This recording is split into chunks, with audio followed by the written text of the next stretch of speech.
Police, when they searched his truck, found duct tape, rope. Did you bring rope with you tonight? I have rope in my car. You have rope in your car? Yes, for my job. Yo, what's good, YouTube? Welcome back to Grim. That's right, it's time for another classic TCAP episode. In today's episode, this creep brought rope and duct tape with him to meet somebody half his age. And thank God, Hes In was there to save the day. Quite an insane one. Make sure you watch until the very end. I don't want this intro to be too long, but if you enjoy this video at any point, make sure to drop a like and consider subscribing if you haven't already. Thank you so much for clicking on this video. Anyways, let's get right on into it, shall we? In the South. We were in the city of Fort Myers, in a beautiful neighborhood, big house, so it would seem kind of an unlikely place for this sort of activity on one level, but... I don't know if I agree with you there, Chris. I don't think the value of the home or, like, neighborhood has anything to do with whether or not there are creeps around. But yes, that's right, we're back in the Fort Myers sting operation, which I didn't ever realize. Maybe they have shown pictures of the exterior of this house before, but I did not realize just how nice this freaking house looks. I know that really has not much to do with it, but I wanted to at least let us know where we are located for this one before we get into it. When talking to the chief of police there, he had realized from hearing from parents and teachers that there was an issue in his town. And it's so bad that the chief of police literally contacted Hes In and was like, yeah, we got a problem. I don't know what's going on, but teachers have been reporting that there's just tons of kids out here with unrestricted internet access that are talking to creeps and hopefully not, but possibly meeting up with them. So that's when he decided to, you know, bring his whole crew over. I know they don't actually work for him. It's a separate entity, but the entire investigation is set up and we're ready to meet this guy who is just another in a string of people caught this weekend. I believe he said that they did 2 weekends of this and they caught like 30 different dudes. So apparently the police chief was right. This really is a problem in this area. I don't know why it is, like, to such a degree, but yeah, if you live in this area, don't go on the internet or don't speak to anyone on the internet because they might be a freaking creep. In Florida, we have a lot of cameras, something like 13. We even had one in a palm tree that could turn 360 degrees and could zoom into the license plate on a car at the other end of the street. Oh, and Chris just has to flex the freaking budget real quick. That's how you know this was a few seasons, or at least, you know, a couple years after they had started this show, because man, were those first investigations a little bit budget. Not gonna lie, I know they are a product of their time, and this was the early 2000s, so we only had so much to work with. It's not like they can really have GoPros and all that jazz, but still, a tree camera that can move 360 degrees and zoom in to license plates down the street is pretty freaking fancy. So obviously they spent a bag on this one. I think it would have been funny if they got one of those ghillie suit wearing dork cops up in that tree and he was just lurking up there with a camera. That would have been freaking hilarious. But no, I think this is a remote controlled camera. Nevertheless, they have quite a budget and they're stepping up the production value on this one. He is on the steps, opening the door. Oh, he's just gonna come right on. Watch it, Emily, he's in. So this is Kenneth Fortin, aka Kenneth_Fortin. That's the other hilarious thing to me. Not only are you going on the internet to commit these heinous acts, speaking to somebody half your age that you have no business speaking to in the way that you are, and you decide to have your username be your freaking first name _ last name. Just take this guy to jail. In fact, let's throw away the key because he's clearly a bozo and is not fit for society. I mean, you gotta at least have some forethought in here and make up a cool username like the rest of these guys. You couldn't go with Liquid Sunset or something like that. Oh wait, that one's taken. Dang it. Well, I guess I know why he chose his first name _ last name then. Anyways, he's one of these creepy guys that just has the balls to straight up walk into the house, doesn't even knock, just pulls up to the back door and steps foot inside. He is that confident that this person who he's speaking to is real and home alone right now. Keep going, he's coming fast. Oops. Call again, call again. Hey, I'm about to put on my... Come on in. Hold on, he's coming around the desk, heading towards Chris. And what do you know it? He's also one of those aggressive dudes that doesn't even really say anything back. He has not spoken a word since being in this house. He is just making a beeline to this door where he heard this person's voice calling out for him. And this stuff just creeps me the hell out. I know some of these guys are super calm and collected, but those are the ones that are the most terrifying to me because this should be something that you are stressed out about, you know, doing because it's highly illegal for one. These guys flat out don't want to be caught. So usually they're a little bit cautious, but not this guy. He is walking straight to this door to do God knows what. Thankfully, lurking behind it is Hes In and his production team. And before we see this reveal, I just want to mention too, in the chat logs, he literally mentions that he is a construction worker and has rope available so that he can do things and tie things up. It's terrifying to think about what he was planning to do with this rope, but I am pretty sure he brought it with him. We will possibly confirm this later on. But let's see this sweet reveal as I am just dying to see this happen. How you doing? All right, how Would you have a seat over in that chair, please? Yeah, please sit down. Keep your hands up top so I can see.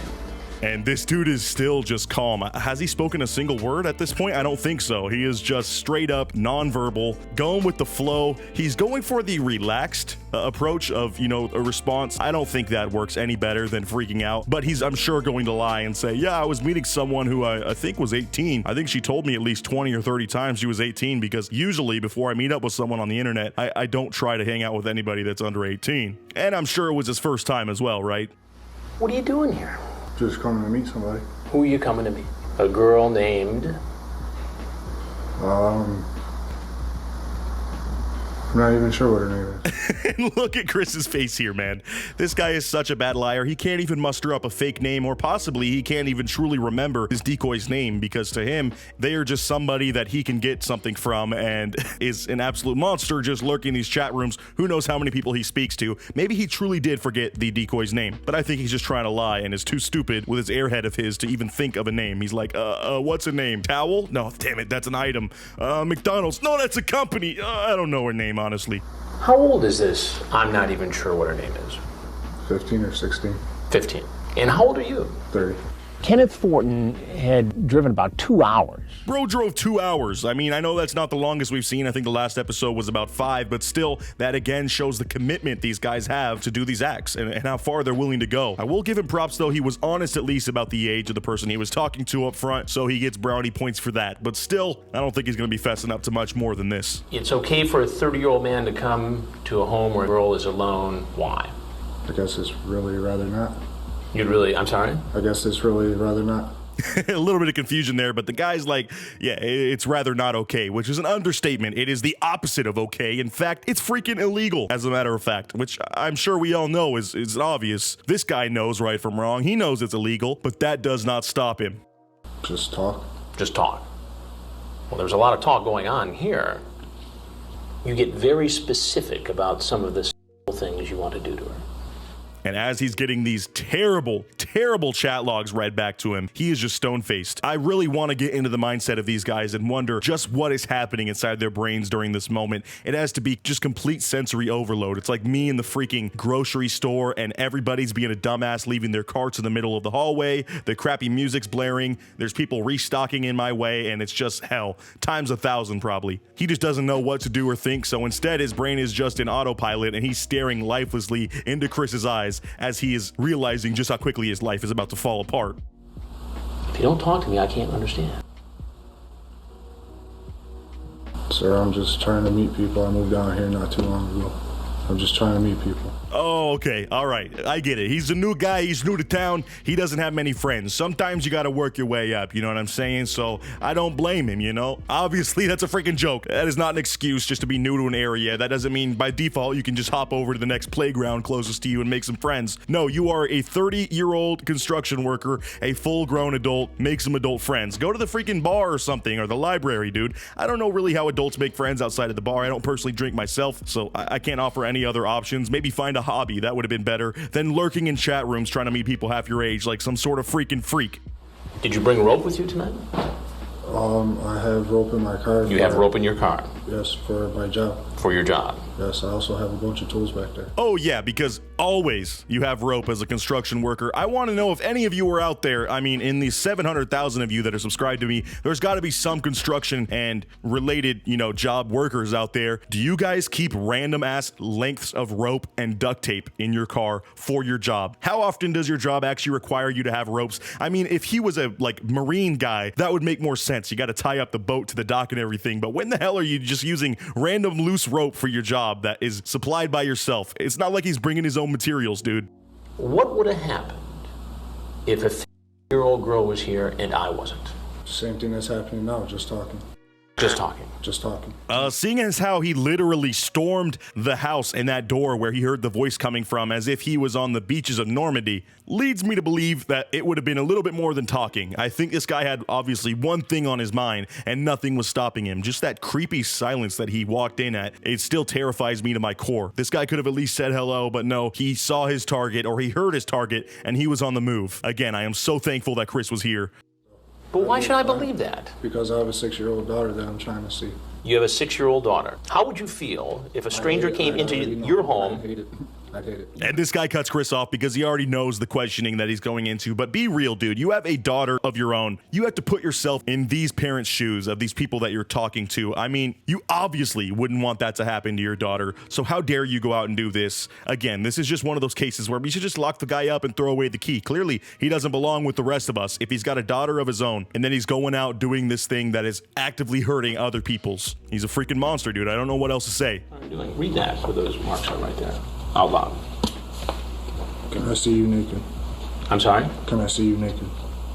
Go on. And this is a freaking first, dude. An alpha move by Chris. He takes out the logs, hands it to this guy, and maybe I'm wrong. Maybe I have seen this before, but I'm pretty sure I have never seen this move done by Chris before. He makes the guy himself read his own awkward chat logs back out loud to humiliate himself. He's backed this dude into a corner. Not literally, but I mean, obviously, this guy has nowhere to run, and he's just gonna sit here reading his terrible text logs, which I have to skip over because they're just heinous. But that is an absolute power move. Chad, aka Chris Hansen, has come out again. He's been going a little soft these past couple episodes, so I'm glad he pulled this move out because that's just badass. Okay, so why should I believe that you didn't come here to have... Because that's not my intention. I swear on my daughter. And then this freaking loser swears on his daughter that that was not his intention after he just read explicitly what his intentions were via text, not, you know, a couple days ago or maybe hours ago before he showed up here. And he has the balls to say, I swear on my daughter's life, I wasn't gonna do that. Absolute trash human being right here. I am just appalled. I cannot believe he just said that. I'm Chris Hansen with Dateline NBC, and we're doing a story on the internet. If there's anything else you want to say, we'd like to hear it. If not, you're obviously free to walk out the door you came in. And a bit of a delayed reaction. Usually these guys try to cover up their faces, but he waits until they get into position and then he tries to cover it up half-assedly. Oh man, this guy's an idiot, but you know, the best part's about to happen because he walks out and gets arrested, which is what we all want to see. So let's see that happen, huh? Yeah. Police, when they searched his truck, found duct tape, rope. So he gets arrested and hauled off to jail, and what do you know it? They find balloons, which is my code word for, you know, something else inflatable that is usually not used in the same application as balloons, unless you're a freak with normal balloons. But anyways, he has those, duct tape, and rope in his car that he claims is for his job. I'm sorry, we don't buy it, and neither will the judge. So this guy got taken away. Thankfully, he was off the streets for a certain amount of time. I have no idea how long, but what I do want to know is what you guys thought of this episode. Absolutely insane that he brought that stuff with him. The fact that he has a daughter and just his speed and haste of entering this house are all elements of what made this episode amazing to me. So let me know what you thought down in the comments below. Thank you to every one of my patrons who are supporting me over there like crazy. You guys are awesome. Got a new video going up there later today. And as always, I'll catch you guys in the next video. Until next time, peace out.